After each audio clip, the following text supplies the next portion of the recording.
Morning all. Today I am going to explain power unit 1 in power system operation and control and what is unit 1. Here unit 1 is economic operation of power systems. So in general optimal system of operation involves the consideration of economy of operation, system security, emissions at certain fossil fuel plants, etc. So what is optimal system operation? How effectively we can minimize the cost by producing maximum generation to meet the required load demand, and that is comes under economy of operation.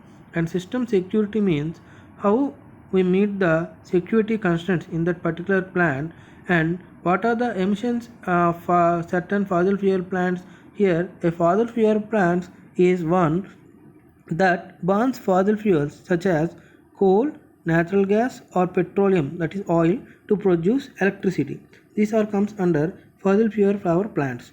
So all these considerations may make for conflicting requirements, and usually a compromise has to be made for optimal system operation. A conflicting requirement means when a customer asks you to make the system do two things you can't possibly do at the same time. So the multiple tasks we cannot do at the same time. So here we are doing one by one talks. So in this especially we are discussing the how economic of operation is possible. Next, here so that here we consider the economy of operation only, and it is also called the economic dispatch problem. So what is economic dispatch? To meet the system load at the lowest possible cost subjected to transmission and operational constraints. So to meet the system load and to get the better cost, that is minimum cost, which is subjected to transmission constraint and operational constraint. So here the main aim in the economic dispatch problem is to minimize the total cost of generating real power. Here generation is nothing but generating real power, that is production cost at various stations, while satisfying the loads and the losses in the transmission links. Next, in this unit, we consider the presence of thermal plants only in the beginning, because here first unit is having only thermal plants. That's why here we consider the presence of thermal plants only in the beginning. To start with the economic factor in power system operation, we will focus our attention on allocation of real power at generator buses. So this problem can be partitioned into two subproblems, that is optimal allocation of generators at each generating station at various station load levels, including load sharing among committed generators. First one is optimum allocation, that is maximum allocation of generators at each generating station. Suppose if you are having an 80 megawatt unit, so and we are having different load demands.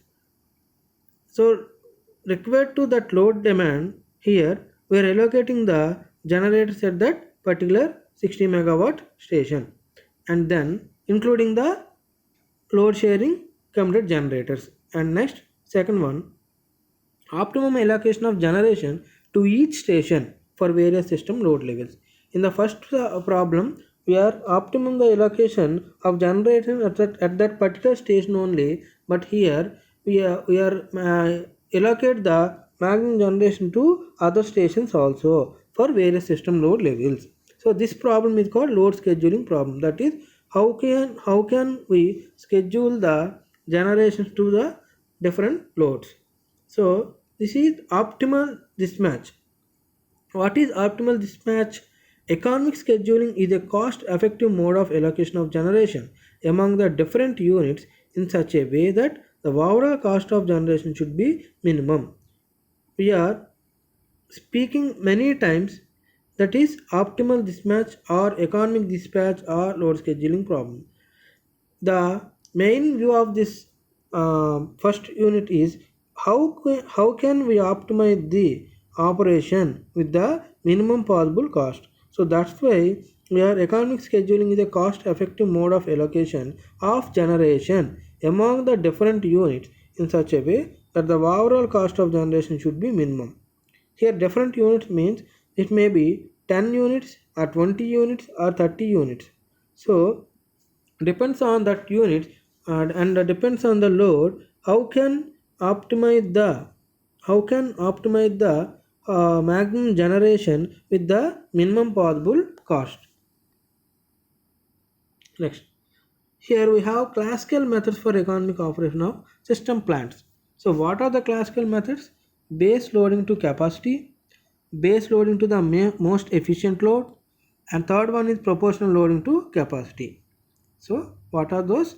Base loading to capacity, base loading to the most efficient load, and proportional loading to capacity. Here we can know what is base loading capacity and then what is base loading most efficient load and what is proportional loading to capacity. So first, base loading to capacity. The turbo generators were successfully loaded to their rated capacities in the order of their efficiencies. That is, if we take example as this one, that is 120 megawatt is like 100 megawatt, and 1 mega and 110 megawatt is allocated to 90 megawatt, and 100 megawatt is allocated to 80 megawatt, and then 90 megawatt is allocated to 70 megawatt. That is depends on their efficiency and capacity. Here we are here we are setting the these generations to the load demands. So that is 120 megawatt can satisfy the 100 megawatt, and 110 megawatt can satisfy the 90 megawatt, and 100 megawatt can satisfy the 80 megawatt, and 90 megawatt can satisfy the 70 megawatt. So and base, so that it is called base loading to capacity. Now if we take second one, that is base loading to the most efficient load. So how we can fix the most efficient load? The turbo generators units were successively loaded to their most efficient loads in the increasing order of their heat rates. Loaded to their most efficient loads in the increasing order of their heat rates. So depends on the heat rates. Here we are loading. So what is heat rate? If you know heat rate, then only we can know the how we can load the how can we fix the particular generation to the particular loads. To know that, first we have to study what is heat rate. So this is heat rate. A heat rate is a term commonly used in power stations to indicate the power plant efficiency. So to find the power plant efficiency, here heat rate is heat rate is found. So how can heat rate we can found? So if we have low heat rate, then if we have low heat rate, then we can get the maximum efficiency, because heat rate is inversely proportional to the efficiency. So heat rate is inversely proportional to the efficiency. If we have more heat rate, then plant efficiency is very less. If we have less heat rate, then plant efficiency is more. So what is heat rate? Here heat rate indicates with HA of PGA, that is, so here heat rate indicates with H at ith unit. So because we have number of units up to n units, we are indicating with I, where I is equal to 1 to n. So that's why we are writing I. So HI of with respect to generation. So HI of PGI, which is the heat energy. That is how we can get the heat energy by obtained by combustion of fuel.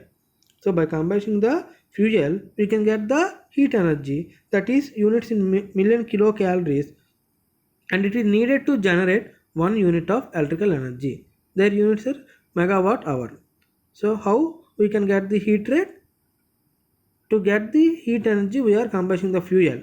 So how much fuel we are combusting to generate 1 unit of electric energy? To get the 1 unit of electric energy, we are combusting some fuel. So how much fuel we are combusting? That is heat rate. So in SI unit, that is International System of Units, it is joule per joule, but often also expressed as joule per kilowatt hour or British thermal units per kilowatt hour.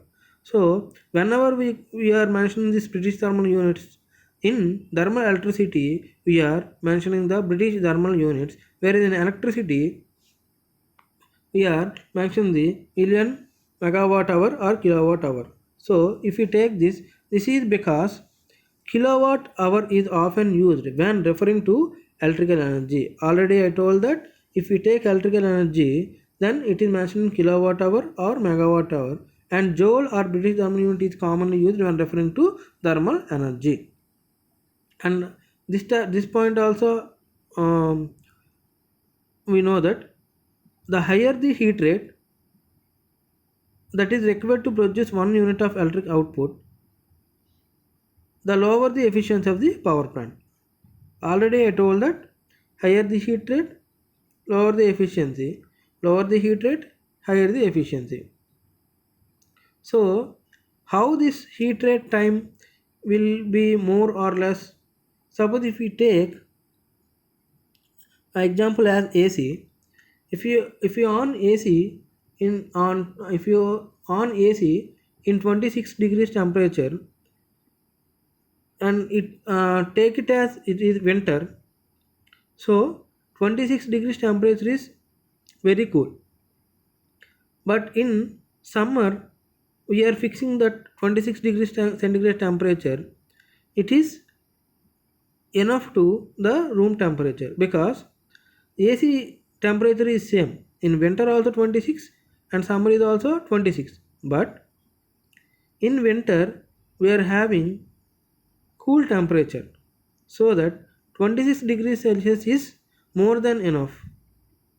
But in summer, we are getting very hot, so that 26 temperatures is degree centigrade temperature is not enough to get the room as cool. So like that, depends on temperatures in the plant, the heat rate time, that is the combustion of fuel time, may be increases or decreases. So to get the more heat rate, if you have the sufficient temperature, or to get the less heat rate if you have the different temperature.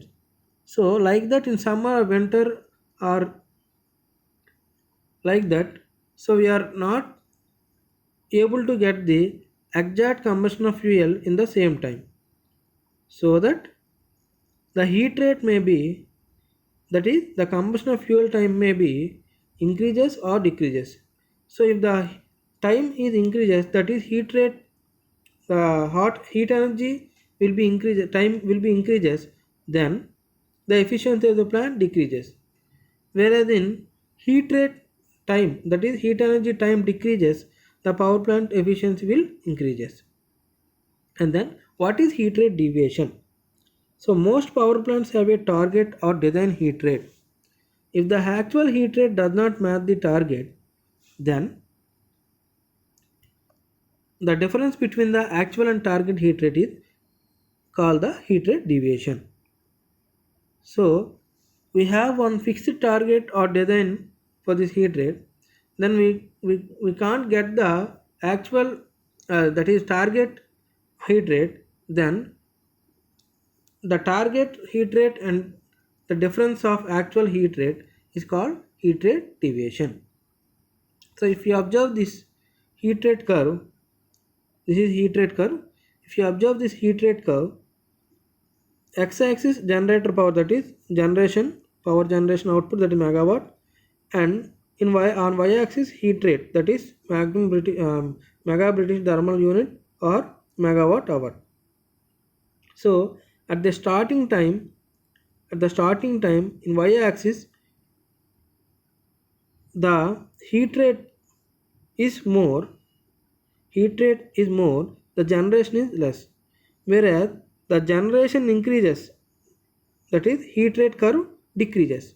So already we know that heat rate is inversely proportional to the efficiency of the plant. So here heat rate is decreasing gradually, then maximum output generation is increasing. So if you observe this heat rate curve clearly. So here up to 400 megawatt at the starting time less megawatt, and then it will increases up to 400 megawatt like that.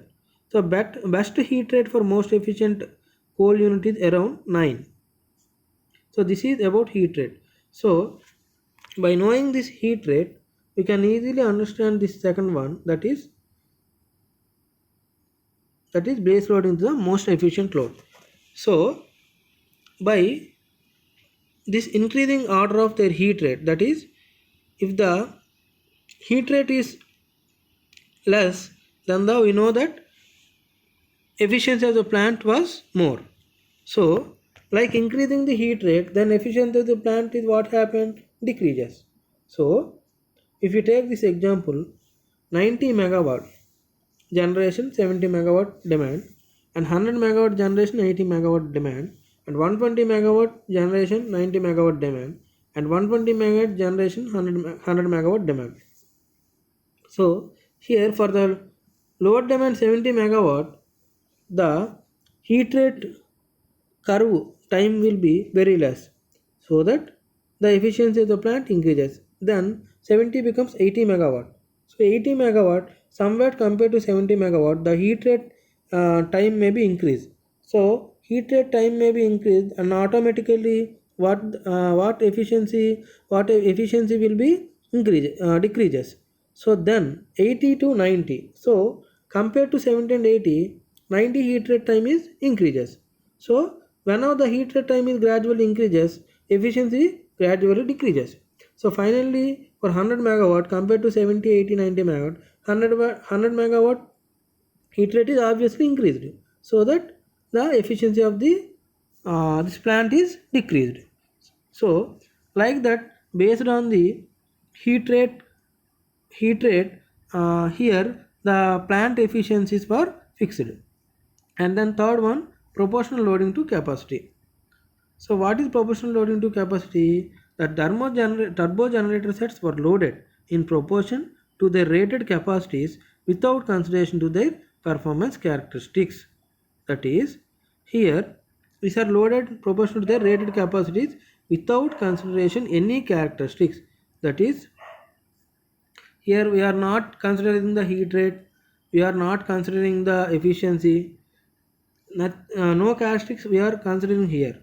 Only it will be uh, set to their capacity only. Suppose if you take 90 megawatt generation, it can enough for the 80 megawatt, and if you take 100 megawatt, it is efficient to 70 megawatt. If you take 110 megawatt generation, it is efficient to 100 megawatt demand. If you take 120 megawatt generation, it is efficient to 90 megawatt demand. Whereas 120 megawatt is sufficient for 100 megawatt demand, but here they are just choose that the generation should be satisfy the load demand or not, but here not considering any other characteristics, that is heat rate or efficiency or something. So like that, here third one is that is proportional load into capacity will be happen. So that is the three classical methods for the optimal